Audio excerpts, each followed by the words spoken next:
This is the seventh article written by Giorgio Agamben on the coronavirus crisis and COVID governance. It's called A Question, and it was published on April 13th, 2020. The plague was the beginning of increased lawlessness in the city. No one was prepared to persevere in what had once been thought the path of honor, as they could well be dead before that destination was reached. Thucydides, the Peloponnesian War.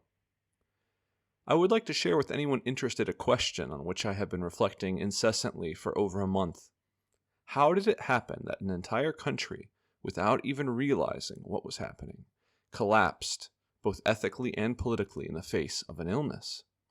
The words with which I formulate this question have been carefully chosen. The measure of one's abdication of ethical and political principles is very simple. It is a matter of asking oneself what is the limit beyond which one is unwilling to renounce those principles. Readers who think it worth their trouble to consider the following points will, I believe, find it impossible to deny that, without our having even noticed, or perhaps having pretended not to notice, the threshold between humanity and barbarism has been crossed. 1. The first and perhaps most serious point pertains to the bodies of the dead. How did we accept, purely in the name of an indeterminable risk, that our dear ones, and human beings in general, should not only die alone, but that their bodies should be burned without a funeral, something that from Antigone to the present day has never happened? 2. We have also agreed, without making too much of a fuss, and again, purely in the name of an indeterminate risk, to limit our freedom of movement in a manner previously unknown in the country's history, including during the 2 world wars, when the curfew period was limited to certain hours. Because our neighbor has become a potential source of contagion, we have effectively agreed to suspend our friendships and relationships. 3. This may have happened, and here we are approaching the root of the phenomenon, because we have divided the unity of our vital experience, which is always and inseparably corporeal and spiritual, into a purely biological entity on the one hand, and a social and cultural life on the other. Ivan Illich has highlighted, and David Cayley has recently reminded us of, the responsibility of modern medicine for the schism, which, although we take it for granted, is the greatest of all abstractions. Modern science has achieved this abstraction by way of reanimation devices that can keep a body in a state of pure vegetative life. But if this condition is extended beyond the spatial and temporal boundaries that pertain to it, as is presently being attempted, so that it becomes a sort of social behavior principle, we may fall into inescapable contradictions. Doubtless, someone will rush to respond that what I am describing is a temporally limited condition, after which things will go back to how they were before.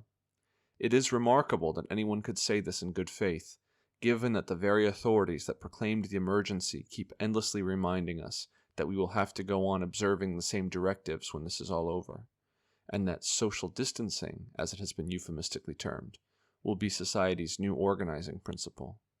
In any case, what we have consented to endure, in good or in bad faith, can never be erased. At this point, and since I have remarked upon everybody else's, I should mention the most serious responsibility of those who ought to have protected human dignity. First of all, the Church. Now a handmaiden of science, the latter having become the true religion of our time, the Church has radically disavowed its most essential principles. Led by a pope named Francis, it is forgetting that Saint Francis embraced the lepers. It is forgetting that one of the works of mercy is visiting the sick. It is forgetting the martyr's teaching that we must be willing to sacrifice life rather than faith, and that renouncing one's neighbor means renouncing faith. Another group that has failed in its duties is the jurists. We have been accustomed for quite some time to the ill-advised use of emergency decrees through which executive power effectively replaces legislative power, abolishing the separation of powers principle that democracy is defined by. In this case, however, all limits have been overstepped. It seems that the words pronounced by the Prime Minister and by the head of the Civil Protection Department have the immediate validity of law, as was once said of the words of the Führer. It is furthermore unclear how the limitations on freedom can be maintained once the temporary validity of the emergency decree expires. With what juridical apparatuses? With a permanent state of exception?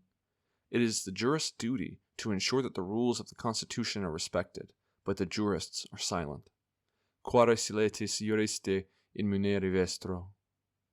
No doubt someone will retort that the sacrifice, serious as it is, has been made in the name of moral principles. I would remind them that Eichmann never failed to reiterate, apparently in good faith, that he did what he did according to his conscience, in order to obey what he believed were the precepts of Kantian morals.